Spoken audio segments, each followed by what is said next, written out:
Hola chicos, espero que estén muy bien. Aquí el profe Luis una vez más y hoy vamos a analizar las funciones, las obligaciones y las características del virrey durante el periodo novohispano, es decir, durante Nueva España de 1535 a 1821. Recuerden que él va a ser la autoridad en América con mayor impulso y con mayor poder dentro de Nueva España. Por consiguiente, por encima de él solo estaba el rey, por abajo de él estaban todos y cada uno de los súbditos de la corona. Empecemos. En el contexto histórico, el virreinato no era un modelo innovador para su momento, ya que se había puesto en práctica o aplicado por la corona de Aragón en territorios que ya se habían conquistado con anterioridad. Ahora, el virreinato tampoco va a ser nuevo cuando se aplica en 1535 en Nueva España, sino que ya había existido un virrey y ese había sido en su momento Cristóbal Colón en las islas del Caribe. Por consiguiente, es algo que los españoles ya habían aplicado, pero que van a perfeccionar en los territorios recién conquistados por Hernán Cortés y Francisco Pizarro, llámese entonces Mesoamérica y el Imperio Incaico. 2. Es una organización política y administrativa de los territorios americanos.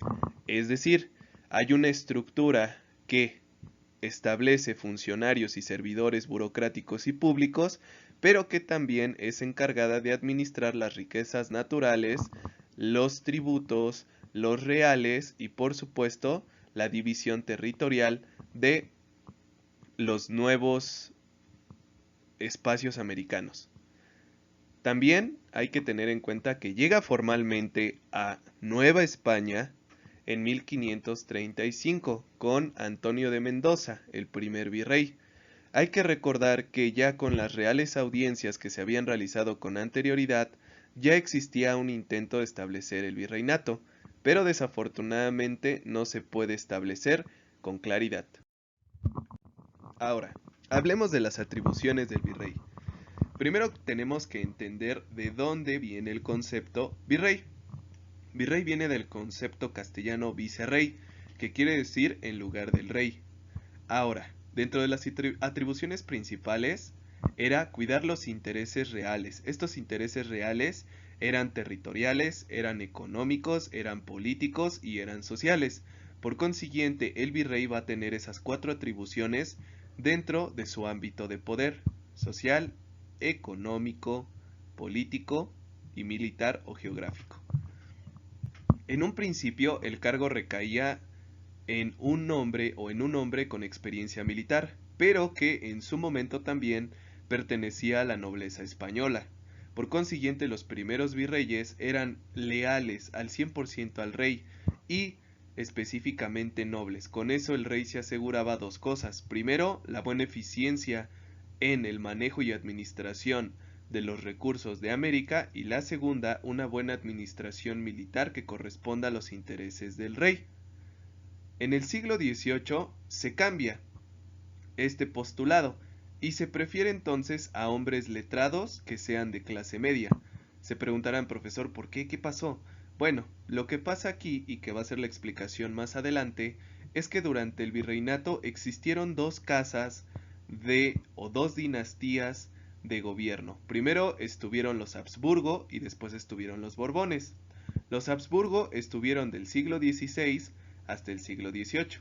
Los Borbones del siglo XVIII al siglo XIX. ¿Qué pasó entonces? Con los Habsburgo, la corrupción y el aparato burocrático era tan grande que los intereses económicos ya se habían vuelto conflictos. Por consiguiente, en el siglo XVIII aparecen las reformas borbónicas, y aquí es cuando se busca una mejor administración que no dependa de la nobleza, sino de los hombres capaces y eficaces. Por eso es que en el siglo XVIII se prefiere a hombres letrados de clase media, pero que siguieran siendo peninsulares. Eso sí nunca cambió. Las obligaciones del rey. Las obligaciones del virrey. Se otorgaba, primero hay que identificar cuánto tiempo dura un virrey y por qué las obligaciones eran tan diversas. Primero, se le otorgaba de manera indefinida, es decir, hasta que el rey o el virrey murieran, estos dejaban de funcionar, o en caso de que el rey viera que el virrey no está correspondiendo a los intereses reales, pues se deponía de su cargo. Pero posteriormente los virreyes ya solo van a fungir por 5 años en un virreinato establecido. ¿Qué es lo que pasaba después con ellos? Pues los cambiaban de virreinato, por ejemplo, estaban 5 años en Nueva España, y luego se iban a Perú, y luego al Río de la Plata, o a las Islas Molucas, dependiendo en dónde fueran necesitadas sus habilidades. Ahora, lo importante, en el ámbito peninsular, es decir, por encima de él, solo se encontraba el rey, el Consejo de Indias y la Casa de Contratación, todas estas ubicadas en la metrópoli principal. Ahora, a pesar de que él tuviera casi todo el poder en Nueva España, también ese poder tenía que ser controlado y supervisado por autoridades que le enviaran al rey ciertos reconocimientos o ciertos reportes en los que se hacía la buena o mala conducta del virrey. Para eso estaba la Real Audiencia, los intendentes y el Real Acuerdo. Aquí va a funcionar de una manera un poco ilógica el Real Acuerdo, ya que el virrey era el que precedía básicamente el Real Acuerdo, el que estaba por encima de todos. Pero aún así la Real Audiencia tenía la capacidad entonces de mandar informes al rey de cómo se estaba desarrollando su virrey. ¿Cuáles eran las funciones del virrey? Y aquí hay que tener claro algo. El virrey es una copia chiquitita con menos poder de una sola región del rey. Por consiguiente, él tiene la capacidad de promulgar decretos y ordenanzas, es decir, lo que se va a hacer social y políticamente hablando. También tenía la capacidad de nombrar funcionarios y servidores públicos. Por consiguiente, todos los intendentes que fueran a gobernar durante su mandato los nombraba el virrey. No existía la democracia, chicos, recuerden, están en un imperio. También le tocaba decretar la fundación de ciudades. Como nosotros vimos en las clases anteriores, el ejemplo más claro sería la fundación de reales de minas. Recuerden que eran pueblos mineros muy importantes para el flujo comercial en el virreinato de Nueva España. También le tocaba regular la política monetaria, es decir, las finanzas dentro del virreinato. Asimismo, intervenía en los asuntos militares y navales. Ahora, aquí tiene que haber una explicación más, chaparritos. Hasta el siglo XVIII, en Nueva España no va a existir un ejército como tal que defendiera los territorios del rey. Existían las famosas milicias coloniales. Estas milicias coloniales, pues básicamente eran tropas poco entrenadas, pero que servían como policías o como ejército irregular, perdón, y el rey estaba a cargo de ellas. Ya en el siglo XVIII, con las reformas borbónicas, se va a buscar la implantación de un ejército realista en Nueva España, pero eso es hasta tiempo después. También era parte de su autoridad nombrar autoridades eclesiásticas. Estas autoridades eclesiásticas tenían que seguir las órdenes y los intereses del rey y del virrey.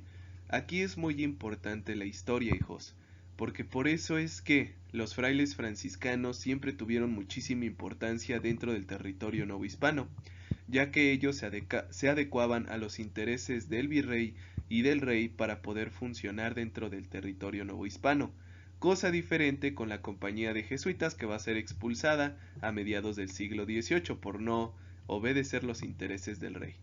Espero que les haya gustado el video, pero no se van sin antes su actividad. Les vuelvo a repetir, tomen la foto, háganlo en su libreta, tomen la foto y adjúntenlo al apartado de comentarios. La actividad ahora consiste en algo muy sencillo. Yo ya les expliqué la estructura y el organigrama del virrey y sus funciones, tanto como sus obligaciones. Es momento ahora de que ustedes en casa, en una hoja albanene, si no la tienen, no salgan a la papelería, háganlo en su libreta, ¿sale? Me dibujen un mapa de Nueva España antes del siglo XVIII. Es decir, quiero que ustedes me ubiquen las fronteras de Nueva España, los territorios bajo los cuales se dividía.